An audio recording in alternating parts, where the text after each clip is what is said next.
So in the spring of 2009, we gathered for a group ride on the mountain bike trails behind our house, and had a friend. We were climbing a pretty steep little climb, and he had a hub failure, and we were an hour and a half in on that ride, so he had to walk out. And it was that day that I said, I know how to fix this problem, let's fix it. I didn't know exactly how I was going to do it, but I knew there was a better way. I headed back after the ride, headed to the garage, and started looking a lot more analytically at hubs.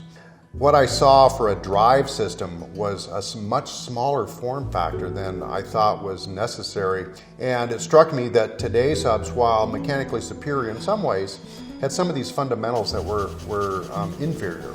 A day later, we were sitting down with graph paper, sketching out what an optimal hub design would look like, and that led to patent searches that showed really nothing that looked like what I was doing. We went down this path and had prototypes, gosh, probably 3 months after that. Maybe not rideable prototypes, but styrofoam prototypes. We actually had a pretty decent mock-up within a few weeks. And so in the Capius hub, in general, we widen the wheel bearing stance, which gives us a nice, firm, stiff hub. And then we make the carrier bearings appropriate for carrying the cog set.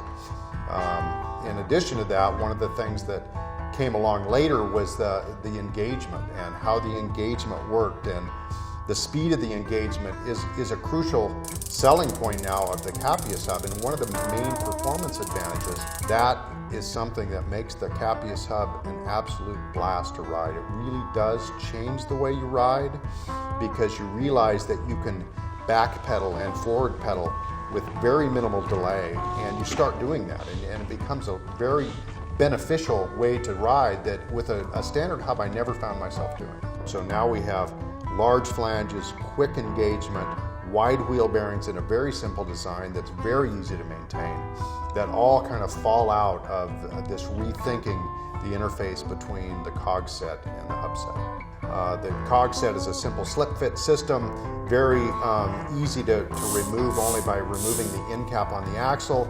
Once you do that, the wheel bearings are immediately visible, as is the drive system. The Capius hub is very easy to look at, realize that the axle and the wheel bearings are visible. The axle is removable with no tools.